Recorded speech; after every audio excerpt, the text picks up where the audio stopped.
Dyson Sphere Program is a space factory game where you build factories in space. Okay, maybe not in space, but you do visit several other planets on your journey to become a Type 3 civilization. You've been sent off to another galaxy by the Center Brain, a supercomputer that contains a virtual world for humans that have uploaded their consciousness. Our goal is to create a Dyson Sphere. Why? Because it's in the title. And the Center Brain is running out of power. We are not alone in our mission to collect power from the dense balls of nuclear fusion. The Dark Fog have also moved in to assert their dominance. On default settings, they're about as threatening as an angry chihuahua, but they'll serve a purpose at a later point in time. Mostly as loot pinatas. The starting planet is always an Earth-like planet, and I named mine Higara, a reference to the game Homeworld. Higara. Our home. I changed the color of Icarus because... priorities? Sure, the digitized humans need energy, but I needed a paint job. After dismantling the landing gear for some starting resources, I use humanity's latest arm-mounted laser technology and start mining nearby ores. Nothing says advanced civilization like handcrafting electronics one at a time, so you'll want to make some magnetic coils to unlock the first technology. Thankfully, you don't have to craft the individual components as the game does that automatically as long as you have the materials. Like many other factory games, you have several major goals in the tech tree: electromagnetic matrix, energy matrix, structure matrix, information matrix, gravity matrix, and finally, universe matrix. Or just simply blue, red, yellow, purple, green, and white science. Unlocking electromagnetism allows us to create the first power generators, and more importantly, actual miners. So I can stop mining ores by hand. Hand laser. With electromagnetism researched, I immediately queue up the next batch of technologies: basic assembling machines, automatic metallurgy for smelting, basic logistics systems which unlocks conveyor belts, sorters, and storage depots, then electromagnetic matrix, the first science. The early technologies require components, but most need matrices, so the matrix labs will help to automate research later. The game is also nice enough to hand out some free items when you unlock certain technologies. Electromagnetism, for example, gives a wind turbine, Tesla tower, and a miner. I slapped down my first wind turbine on the grid the game provides. This will make lining up everything in the early game much easier. I used the provided miner for the iron ore nodes because I'll need more iron than anything else this early. It's time for me to build a starter base. It isn't necessary, but as the old Factorio saying goes, why spend 5 minutes handcrafting what you can spend 5 hours automating? In most factory games, there's a bit of a routine whenever it comes to the gameplay loop. You need power to run your automation, you automate what you can with the resources you have available, you bring in more resources to scale up automation, and all of this needs more power. I'm using the wind turbines as both my power generation and makeshift power poles. Placing my machines around them is a lazy but effective way for me to expand without worrying too much about power. At least until the mid-game shows up. I've set up some assembling machines for magnetic coils, circuit boards, and gears. This lets me start automating belts, sorters, and wind turbines. Since Blue Science needs both magnetic coils and circuit boards, I plopped down a few matrix labs direct inserting into each other to start automating science. This increases the demand for iron past what a single miner can produce, so I drop a second one on the starting patch. Right on cue, the Dark Fog sends in their first assault, if you can call it that. Nah, it's more like a poke the bear mosquito attack that I swat out of the sky. I'm not bothering with turrets for the starter base. On default settings, these guys are so weak that I can just personally defend everything. I have enough wind turbines for now, and will be automating them in a mall shortly, so I removed the assembling machines to free up real estate for belts. I split the iron and copper lines to prepare for the upcoming mall and tossed down a coal miner, because Icarus is a thirsty boy who needs fuel. Going with the routine I mentioned earlier, it's time to scale up. I need more iron, extra copper, and a healthy supply of stone for bricks, glass, and silicon. After claiming a couple more patches, I now have 3 iron lines, 1 copper line, and 3 stone lines. Now that the resources are going, I laid down the framework for proper smelting and components production. I leave room for 6 smelters per line because a single Mark I belt can fully feed them, and nothing feels better than a perfectly saturated line. For the components, I carve out a space for 4 assembling machines making gears, magnetic coils, and circuit boards, with a little extra room at the bottom for foundations. I'm also planning ahead for steel, prisms, and plasma exciters. The factory is starting to look like an actual factory instead of a sad little campsite with conveyor belts. Yep, the dark fog are still here and still not that threatening, so I casually delete both waves. They really tried their best. Bless their little mechanical hearts. Or whatever it is that pumps their oil. There are 2 kinds of Dyson Sphere players in this world. The ones who happily bury resources without a second thought, and the ones who will twist their entire base into a spaghetti nightmare just to avoid burying a single node. I'm somewhere in the middle and have no issues burying this patch of stone. Sue me. I leave plenty of room for what will become my early game bus and set up some storage using depots sitting on top of splitters.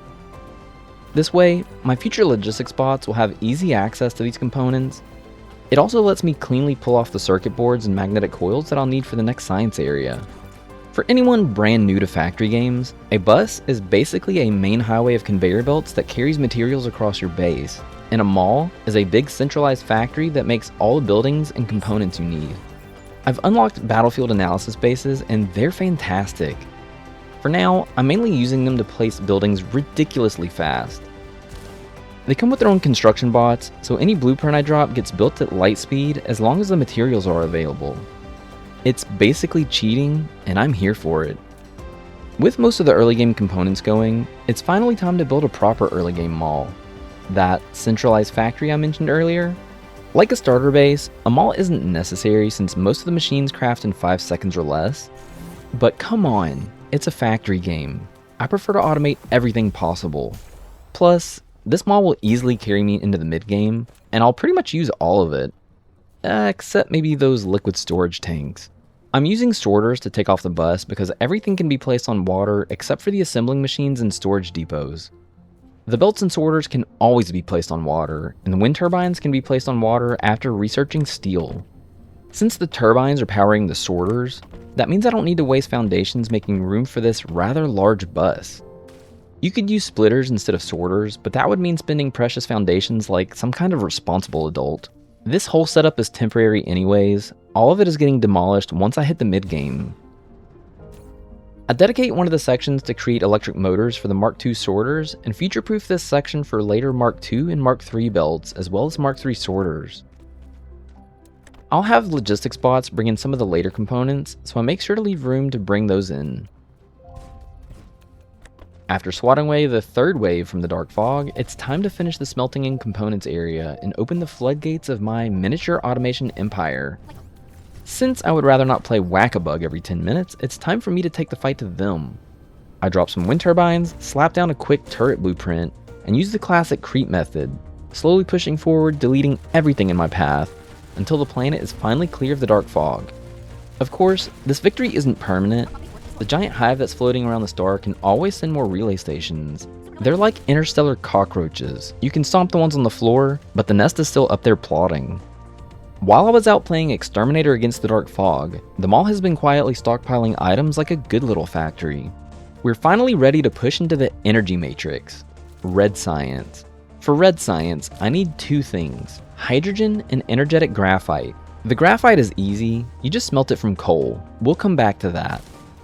Hydrogen comes from cracking oil, which splits into hydrogen and refined oil. It sounds simple, but with refined oil, we have our first dreaded byproduct. There are 3 ways to deal with a byproduct in factory games. You either need to use it, kick the can down the road by storing it for later use, or delete it. The preferred method is to use it, but for now, I'll be kicking the can down the road.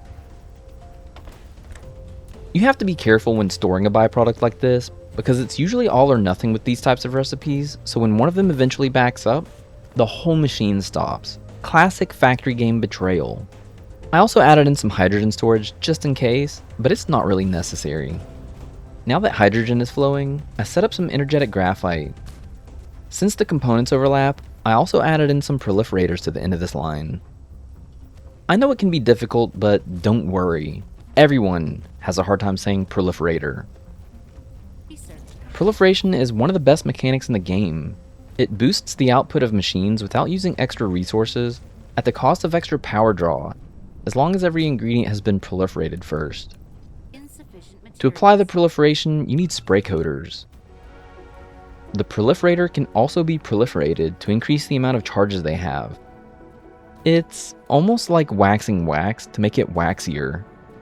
Now that I have production for both blue and red science, I'll be making a section below my mall for producing and consuming the science cubes. This area is also future-proofed for the next tier, which is structure matrix, yellow science. This is the point where a lot of players look at their base, sigh, and quietly quit. The complexity jumps. A lot. Yellow science needs diamonds and titanium crystals. Titanium crystals require organic crystals and titanium ingots. And here's the kicker. The only titanium on my starting planet comes from painfully hand mining random rocks. Yeah, no thanks. I'd rather not spend the next hour hunting for space pebbles, so it's time for me to make my very first interplanetary road trip.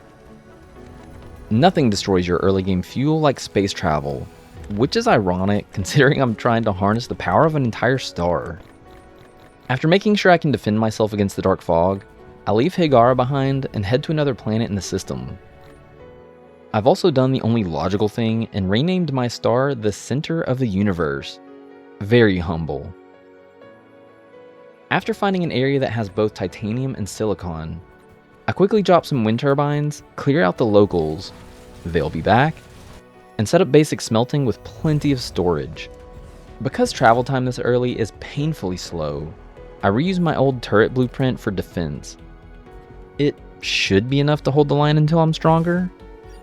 I can't automate the process of transporting the titanium and silicon from the second planet to Higari yet, so for now, I'll need to take them myself.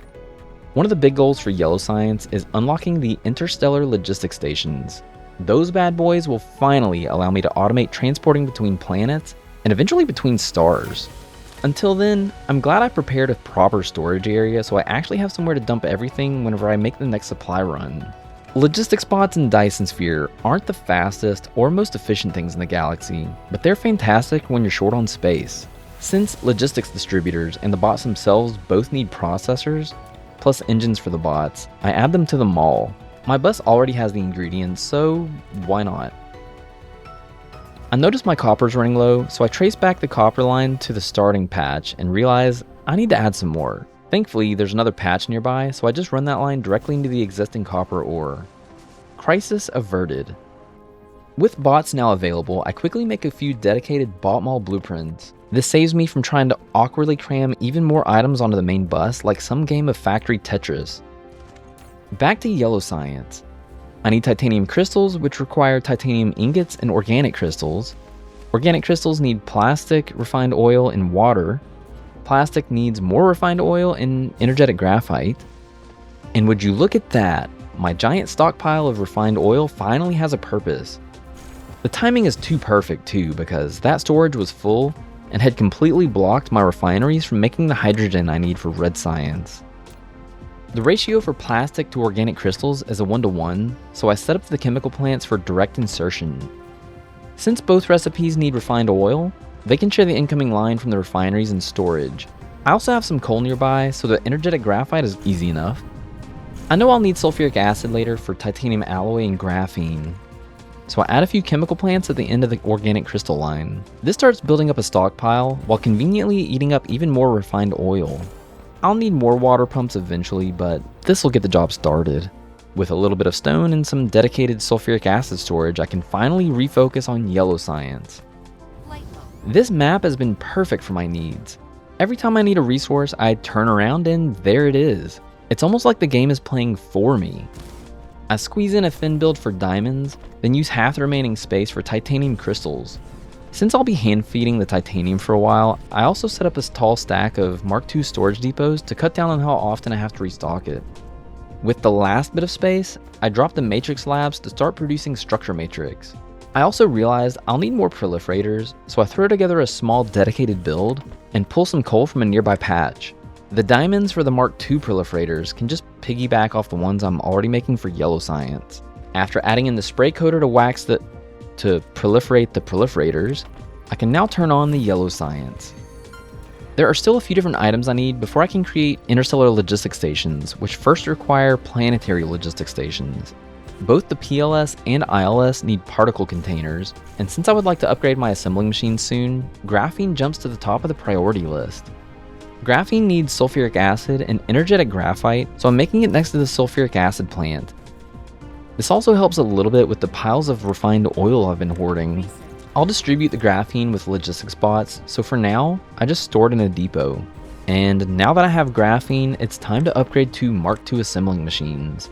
I didn't mention it before, but the Mark I assembling machine only crafts at a speed of 0.75, which throws off the calculations. Mark II brings it up to a crafting speed of 1, which makes the math easier when trying to have proper ratios. Everything else is already crafting at a normal speed, so no worries there. My power grid is being held together by hopes, dreams, and 400 wind turbines, so yeah, it's time to join the dark side and start burning coal. Take that, carbon footprint. Logistics stations are quite power hungry, so producing way more energy than I currently need is basically mandatory at this point. I still have my sights set on getting to the logistics stations as soon as I can, so it's time to start thinking about those particle containers. I'm dedicating a large section below my chemical plants for this, and decide I'll also be adding in supermagnetic rings. They both need electromagnetic turbines, which needs electric motors and magnetic coils. Adding all of this to my bus isn't really an option, so I'll be making everything from scratch. I have an iron patch right here, and copper isn't too far away, so it just makes sense to dedicate a sizable build to making these items. Even though it looks like a lot, this large build is only producing 2 EM turbines per second. It's not much, but it's enough to carry me to the mid-game. Turbines and processors end up being 2 of the biggest mid to late game bottlenecks, so giving them proper attention now is totally worth it. With a few additions to the build, some local graphite, and bots bringing in the graphene, I finally have the particle containers I need. Just one more item and I can start crafting those sweet interstellar logistics stations. I recently upgraded to Mark II conveyor belts, which move twice as fast as the old ones. I take full advantage of this and expand the oil refinery so I can have more hydrogen and refined oil. I've also decided to make processors on the second planet and ship the finished goods home, instead of hauling raw silicon all the way back. Before I leave, I throw down more coal power on the home world and give the second planet a modest power boost too. There's something deeply satisfying about a perfectly ratioed build, and it's even better when it looks this clean. I'll let the processor stockpile for a bit, then load up everything I've made and fly it home. I also bring back as many titanium ingots as I can carry. Now it's time to witness the true glory of those botmal blueprints I made earlier. I still need a bunch of items before I can start spamming planetary and interstellar logistics stations. Specifically, I need logistics drones for moving stuff around the planet, and logistics vessels for interplanetary and interstellar shipping. The big boys. Steel is starting to become a bit of a bottleneck, so it's time to unbury some iron ore near the bus and throw together a small dedicated steel build. I make sure to feed it in behind the bus collectors so the bots can still have access. No point in making more spaghetti if I don't have to. The final piece I need for the ILS is titanium alloy. There is just enough space below the plastic production, so I drop the build there. At this point, I am way too close to be picky, so I just let the bots bring in the titanium, steel, and sulfuric acid I need. Desperate times call for lazy solutions. And with that, titanium alloy is done, and I can finally craft my very first interstellar logistics station. Mid-game, here I come. The first thing I do with my shiny new logistical powers is set up ILS to import titanium, silicon, and processors from the second planet and plug them into the global bot network. I just need to complete the circuit on planet 2, and I can finally stop worrying about manually babysitting my titanium supply. I haven't mentioned it until now, but filling in water, lava, or sulfuric acid pools on a planet requires soil. You get soil whenever you place buildings on terrain that's higher than the baseline level. This leads to the extremely dignified activity of hunting for elevated ground and spamming rows of buildings just to harvest dirt.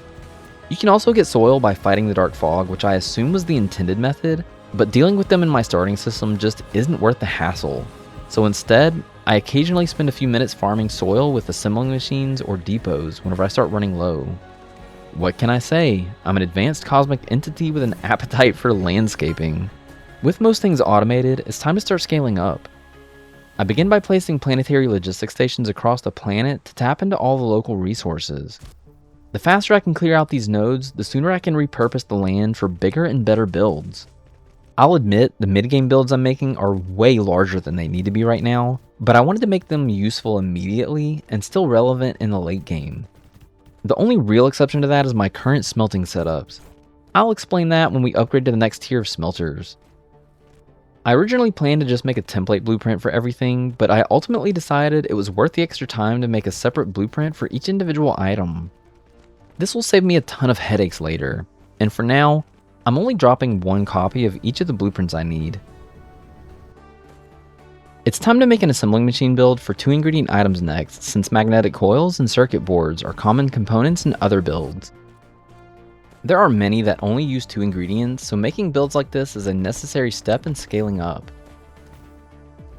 I want everything I make to follow a similar grid, so I make a thermal power generator build in the outer equatorial section so I can keep my power in check while I start converting my base into these more clean looking builds. Hydrogen is still a bit of a problem this early in the game, so the next build I made was for X-ray cracking. X-ray cracking uses 2 hydrogen and 1 refined oil to produce 3 hydrogen and 1 energetic graphite. This allows me to try to keep the refined oil low and add some extra hydrogen in the process. I'll need the additional hydrogen soon whenever I convert to fusion power. Many fusion power generators need deuteron fuel rods, and those rods need deuterium. Lots of deuterium. Deuterium is an isotope of hydrogen, and we make it using fractionators. I've seen some pretty crazy builds for this over the last few years, but the way that I have it set up here is the best. You can't have fractionators produce deuterium faster than this. Here's how it works.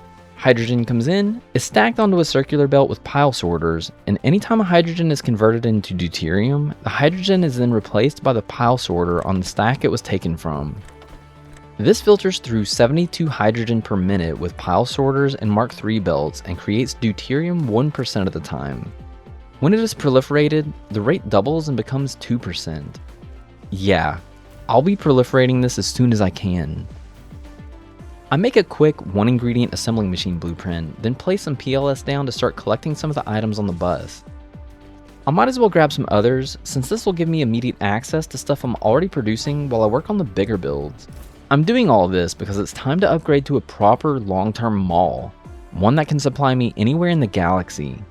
I've seen plenty of malls, but none of them had room for literally everything in the game, plus extra space for whatever the developers might add in the future. I'm basically building the cosmic equivalent of a Costco. Unnecessarily large, but you'll be glad it exists when you need 500 of something you've never heard of. While I'm deep in mall planning, the Dark Fog have come back and found a gap in my defenses on Planet 2. It doesn't take me long to deal with the waves that were sent, and I decided not to worry about the base, for now. I'll just add some extra defenses and hope for the best. And since I'm here, I might as well farm some extra soil. After adding in more of the essential items, it's time to add a 3rd ring for my mall. This section will handle smaller builds for things that don't need a large section of equatorial real estate, like thrusters, attack drones, and combustible units for throwing at the Dark Fog. My personal bots are still painfully slow, but at least the battlefield analysis bases help me slap down blueprints at a decent speed. Every little bit counts. I usually wait until I need more of something before I bother creating builds for them, and at this point, it's time to create a 3 ingredient assembling machine build. I use the electric motors as my template, and then just swap the recipe to other 3 ingredient items later. I try to keep in mind that I might want to proliferate some of these builds, so it's a good habit to leave room for the spray coaters. Next, I move on to chemical plant builds. This one is for 2 ingredient recipes. If I had to do it again, I probably would have made these builds much smaller while converting the planet to the mid-game, since that would at least start the process of creating some of the items for my mall. After finishing the carbon nanotubes build, I finally have some mini fusion power plants. This is the key to scaling up in the mid-game and will give me a lot of wiggle room whenever it comes to the amount of builds that I'm able to place. Just look at those blueprints. It's like one continuous flow of automation magic. By the way, the planet that I'm on is technically a moon orbiting an ice giant. The ice giant contains hydrogen and fire ice, a substance that can be broken down into hydrogen and graphene, and both can be obtained with orbital collectors. Fire ice is the best way to make graphene, but my current needs are for the hydrogen, so the blueprint that I make burns off the extra graphene. I still want to keep mining the patches around the planet, so I carefully place the new blueprints around them. Pretty soon though, I'll have no choice but to start importing iron from the other planets in the system. Most of the component blueprints I'm making have already been automated, but all of my earlier builds are living on borrowed time. They'll be torn down soon to make way for the cleaner mid-game layouts. The next big target is Information Matrix, Purple Science. Purple Science needs processors and particle broadband. Particle broadband itself requires plastic, crystal silicon, and carbon nanotubes. Crystal silicon is the last missing piece, and it's also used to make accumulators, which go into orbital collectors, so placing a blueprint for them is a no-brainer. I also place blueprints for supermagnetic rings and particle containers. These should be more than enough to carry me to the mid-game. As I mentioned earlier, the turbines are a bit of a bottleneck, and I tracked the root cause of being, you guessed it, the lack of iron. It's time to expand my mining operations to Planet 2. As is often the case in factory games, there are many tasks that need to be done, and the hard part is figuring out which one is actually the next best step. I can say with confidence that power supply is almost always king, and I use the few orbital collectors I have to make sure that hydrogen doesn't become a problem. The iron ore can wait a bit longer. I need more titanium alloy, and it's the last smelting blueprint I need to make. Unfortunately, it's slowing down the production of my ILS and orbital collectors. The time has finally come to beef up my interplanetary mining operations. Shortly after landing on the second planet, the Dark Fog attack, which is a perfect opportunity to see how much these prototypes help. There's only 8 of them, but they manage just fine. I can't wait to purge the entire solar system of these pests. It won't be much longer now. Even with all the iron on the second planet tapped, the vessels won't travel fast enough to keep up with the demand of my iron smelting. I set up some nearby ILS requesting iron ore and set them up to locally provide so the iron smelters have some additional logistics vessels making the long trip back and forth. It's a temporary solution, but it helps until I get better vessel capacity and speed upgrades. The prototypes did their job, so I've upgraded to the precision drones, which are much deadlier and tankier. While I'm at it, I finally used combustible units as weapons for the first time. Nothing says welcome to the neighborhood like a face full of explosives. I can finally give the Dark Fog the warm reception they truly deserve. There are still many more Dark Fog bases on the lava planet, but I need the resources, so it's eviction time. Using combustible units for the first time genuinely blew my mind. This is now and forever a core part of my arsenal. At some point, I went back to test this on the first Dark Fog base from our homeworld and determined that I could just walk in and blast them all away. Now I know. One bonus of destroying the Dark Fog planetary bases, the craters they leave behind are perfect spots for geothermal power plants. These things produce insane amounts of power this early in the game, and I made sure to abuse that on every single base that I cleared on the lava planet. Lava planets are fantastic. They're rich in iron and copper, plus basically free energy from the lava itself. It's like the game is apologizing for making me fight the space mosquitoes. Before setting up the new science area, I want to finish 2 big tasks: upgrade to Proliferator Mark III, and tear down all of the old pre-mid-game builds. Thankfully, the ratios are 1:1 from Mark 1 to Mark 2 and Mark 2 to Mark 3, so one clean blueprint handles everything. I only need to bring in coal, diamonds, and carbon nanotubes. Simple. I still hadn't placed blueprints for energetic graphite and diamonds yet, so I quickly dropped those down to complete the chain. It's great that so many blueprints are interchangeable, so converting the X-ray cracking blueprint to reformed refinement, which gives extra refined oil rather than hydrogen, is easy enough. I don't have the recording for taking down the pre-mid-game base, so we can skip past that part. Setting up ratios for a permanent science area is surprisingly easy if you're using the crafting time as your guide. Matrix labs produce 1 blue science every 3 seconds, so 3 labs equals 1 per second, 3 stacks. Purple science takes 10 seconds per cube, so 10 labs equals 1 per second, 10 stacks. Math. It works. All of the non-white sciences need 2 components each, so the actual builds are almost identical, only the number of labs changes. I'm already thinking ahead to in-game research, so I prepped the Matrix Lab area with a dedicated outbound lane for white science and an inbound lane ready to receive antimatter, one of white science's key ingredients. I don't normally use pile sorters to insert into machines, but the matrix slabs can stack to 15, so it just makes sense here. With purple science going, the first technologies I queue up are all about space combat. I unlock the Corvette, which is the big space version of the attack drones that I've been using planetside, and throw together a small dedicated build in the upper section of the mall so I can start mass producing them in preparation for the big purge. I've been pretty strict about only placing one blueprint per component so far, but I have to make an exception for plastic. I'm just simply not making enough for purple science demand. I also added a second particle broadband and tossed in some extra titanium while I'm at it. It's finally time. I'm gonna remove the dark fog from my entire solar system. I've invested heavily into fleet size and combat tech, so I grab a bunch of Corvettes and head straight for the hive. This isn't going to be easy. I still have limited energy, and I'm honestly a bit underpowered for this fight.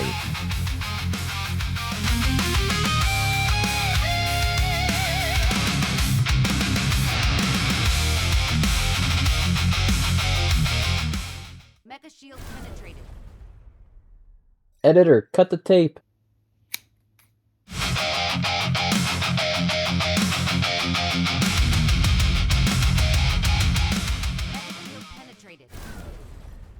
Ugh.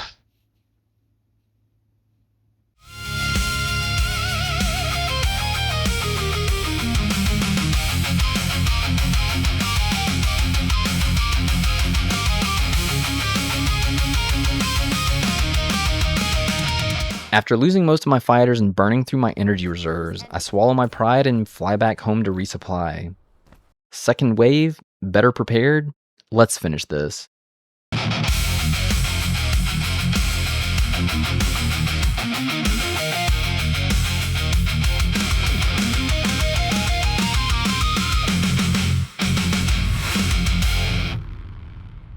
Success.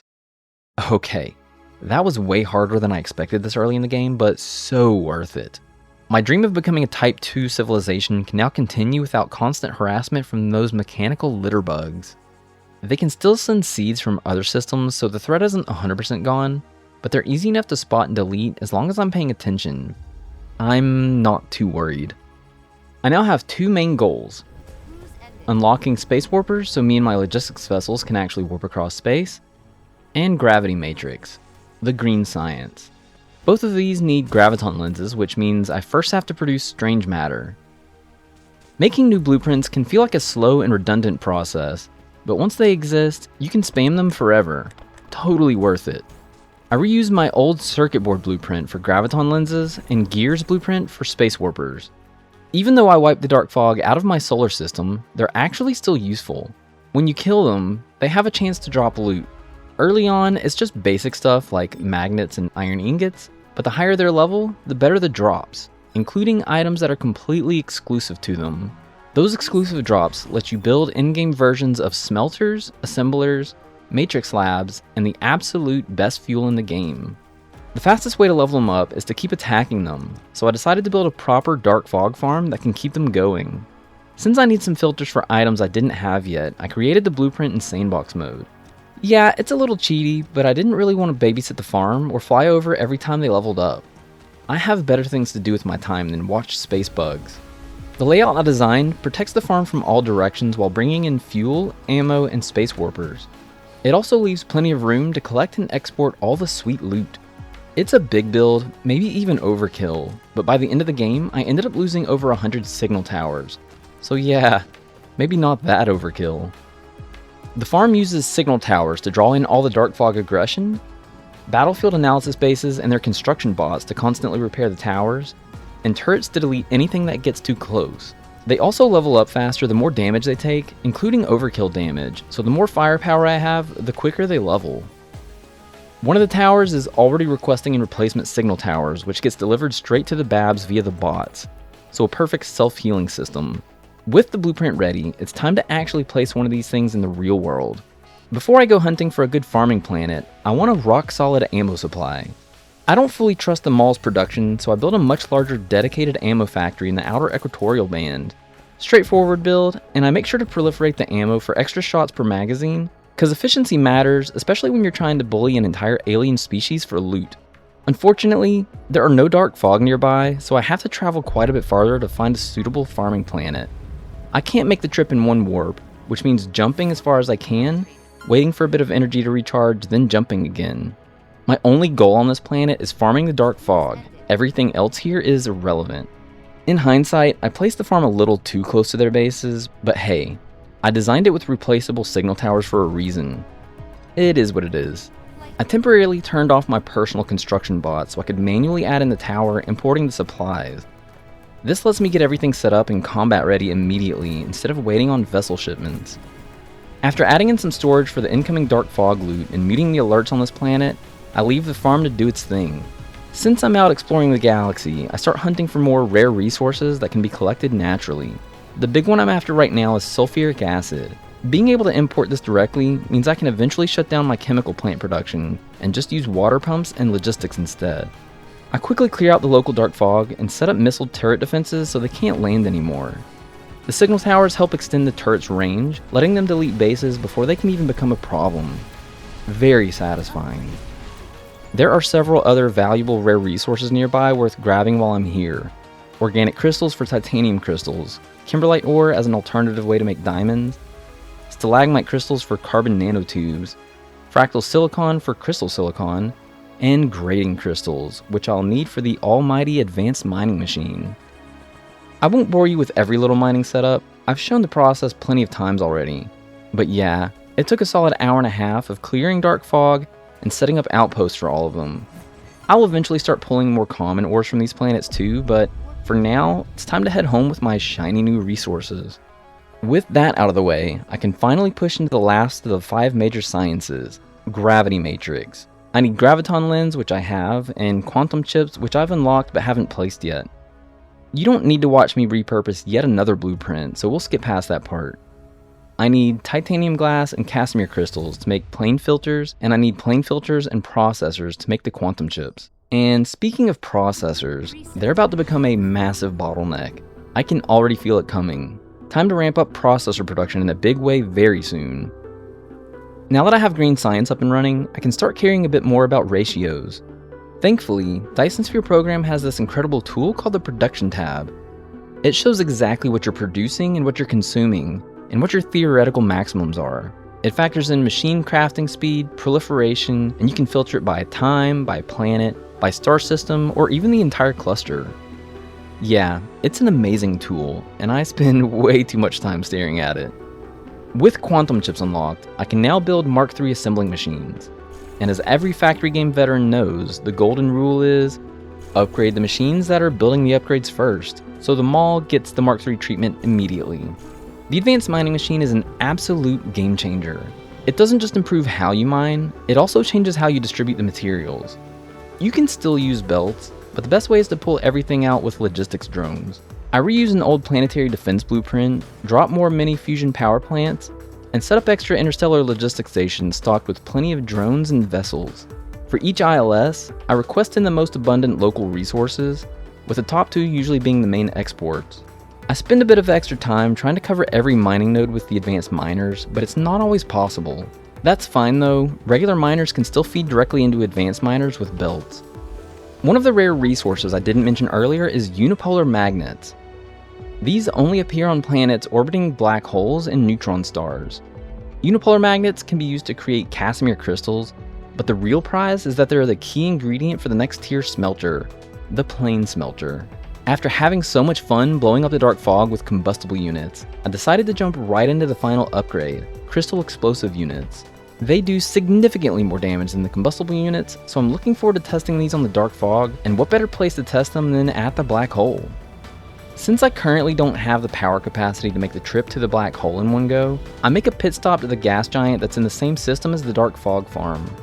Perfect chance to refuel, and you literally can never have too much hydrogen in this game. This is a gas giant, which is a little different from an ice giant in that it has deuterium instead of fire ice, but still plenty of hydrogen. Before I can set anything up though, I have to clear the entire planet of dark fog. That's 14 active bases, and I'm using the new crystal explosive units. Yeah, let's do this. I drop a blueprint that places 8 planetary shield generators in very specific locations to completely block the dark fog from landing. I also keep missile defense turrets as a backup, because under no circumstances can I let them establish a foothold here. It's too far away from my homeworld, and there's no way I'd be able to get here if the dark fog landed and attacked. Okay, I take a moment to appreciate what's going on here.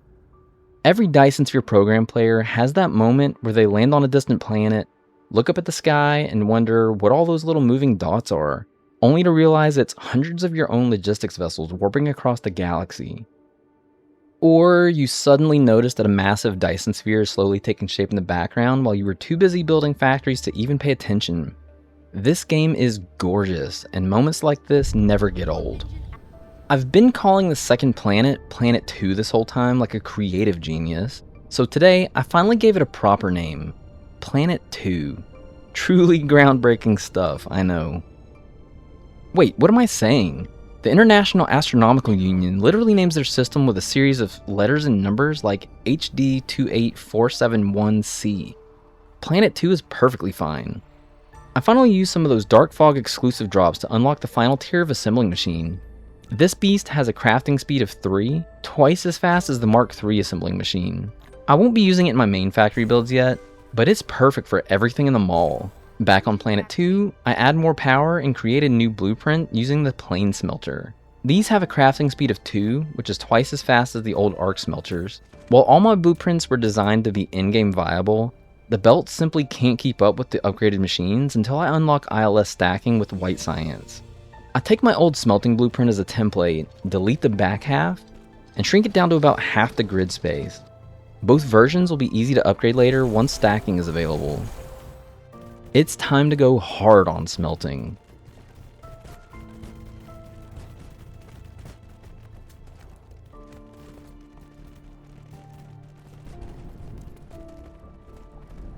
Over an hour later, I now have half of an entire planet dedicated purely to smelting. It's beautiful and awesome. I max out my matrix labs and decide it's a good time to reorganize. I tear down all the smelting arrays on my home planet and declare Planet 2 the official smelting capital of my empire. All hail Planet 2. At this point, I could easily beat the game with what I have. A lot of this reorganizing and obsessing over the production tab is completely unnecessary.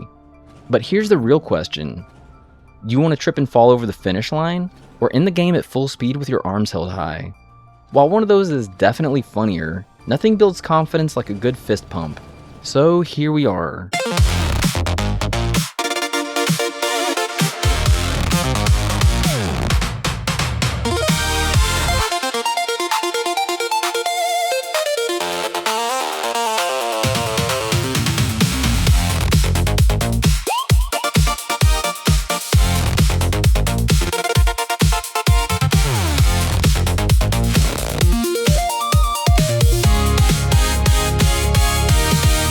That took 4 hours. That's 4 long hours of removing old builds, adding in others with some extra mining sprinkled in. I'm starting to think that maybe face planting would have been the better option. Anyways, I've lost enough signal towers at the Dark Fog farm that it's time to upgrade my firepower. Since I don't have infinite research yet, the best way to increase the implosion cannon's destructive power is with better ammo, specifically crystal shells. I don't often use a factory planner, but I want to make everything that I need for the crystal shell set in one build, so I fire up Factorio Lab to avoid overproducing components. I have more items coming in and going out than a single ILS can handle, so I add a second one to help with the workload. I need the extra space, so the outer equatorial band is perfect. The build is designed to produce 4 crystal shell sets per second, and my farm only eats about 1.5. I wanted to have extra to be able to place a second farm if needed, and spoiler alert, one farm is plenty. I love designing weird builds for my factory games, and this one scratched that itch perfectly. The last thing I need is to change the ammo at the farm to the new ammo, and while I'm at it, since the Dark Fog have leveled up enough, I also adjust some filters to start collecting antimatter. Antimatter is used to make universe matrix, white science. Normally, you get it from critical photons generated by ray receivers harvesting energy from a Dyson sphere or Dyson swarm. I need 4,000 white science to beat the game, which means that you can technically beat the game without ever making a Dyson sphere or firing off a single solar sail. Imagine if you could beat Factorio only farming biters. I make a 4-ingredient build for both antimatter fuel rods and the ridiculously strong Strange Annihilation fuel rods. I won't have enough antimatter to keep them running anytime soon, but I'd rather have the production ready and waiting. Those Strange Annihilation fuel rods are so insane that you could probably play another 400 hours and still not empty the 4 slots Icarus can carry. Absolute overkill in the best way possible. Okay, solar sails are next. I want to have enough to supply 3 planets worth of solar sails, so I drop 3 copies of my sail blueprint. That should be plenty. Next up is placing the EM rail ejectors. A lot of players like to cram them all into one of the planet's poles. In my opinion, that's a massive headache. Dealing with the polar placement is never fun, so I decided to wrap them around the southern outer equatorial band instead. Much cleaner. It's been almost 2 years since I last played, so I had no idea that auto orbit mode was even an option. Normally, each ejector is locked to a specific orbit, but this mode lets them intelligently fire into any available orbit you've set up. Once I enabled it, I immediately realized I had severely overestimated how many EM rail ejectors I actually needed. With the ejectors placed, it's time to set up the actual orbits for the solar sails. There's no single correct place to put them, but since the sails get absorbed into the Dyson sphere to form the panels, having decent coverage around the star is probably a good idea. The final piece I need before I can start building the actual Dyson sphere is carrier rockets. Solar sails make the panels, and carrier rockets build the framework. I chose my lava planet to handle all the Dyson sphere production. Since I'm using the production tab to keep everything balanced, I started with the carrier rockets and worked my way backwards from there. While I was at it, I took a quick detour to set up a ray receiver build. Critical photons, which are needed for antimatter, can actually be collected with just solar sails, so I might as well get that running early. Ray receivers have 2 jobs. They can pull power from the solar sails and Dyson sphere to feed my grid, or they can generate critical photons. Giving power back to the grid is nice and all, but honestly, it's not worth it. The real prize is the critical photons. Adding graviton lenses dramatically boosts their efficiency and output, and proliferating them makes it even better. Maximum photons, please. Even after setting up the rocket silos, the carrier rockets won't actually launch until I've built at least part of the Dyson sphere shell. Since I'm no artist, I just slap some squares together and hope it looks decent. I left a deliberate gap in the middle of the sphere, so the shell layers line up with the solar sail orbits. It creates a nice glowing effect in the center of each layer. I'm calling it artistic vision. With the basic sphere framework in place, it's time to set up the launching silos. I hadn't needed this trick yet, but you can drag blueprints the same way that you drag machines, so I made a small, clean silo blueprint for easy placement. Designing the silo blueprint to work alongside my EM rail ejector blueprint means that I can quickly drop both around other stars, even ones that only have a single planet. Future-proofing for when I inevitably start building more spheres. The rockets I had saved up disappeared almost instantly. I need way more of everything, but especially the frame material and its components. That also means I need a ton more carbon nanotubes, which means hunting down even more stalagmite crystals. Guess it's time to head to a water world. And while I'm there, I might as well set up some water collection too. Multitasking with efficiency. Once I got back to the lava planet, I realized I had way too many EM rail ejectors, so I tore them all down. Then, while placing more carbon nanotube production, I noticed that 2 of the builds were off by a single tile. And yes, I tore them down and rebuilt them just to fix the alignment. I know it's ridiculous, but these builds are tight, and my OCD would have haunted me for the rest of the playthrough. It had to be done. It didn't occur to me until much, much later that the thermal generators burning off the excess graphene for the fire ice builds were skewing the results in my production tab, so I ended up placing way too many of them. Fire ice is basically infinite from ice giants, so I'm not really losing anything. With a steady stream of rockets and solar sails flowing, it's time for the final stretch. I need miniature particle colliders to convert critical photons into hydrogen and antimatter. That's right, another byproduct. At least in Dyson Sphere program, you can just burn the byproducts away. I had already planned for this and added extra fractionator builds to eat the surplus hydrogen, plus some thermal power plants as a backup. Before switching the matrix labs over to the white science, I make sure to research every technology that doesn't require it.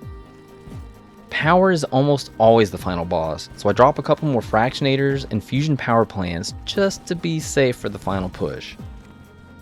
Now everything is ready.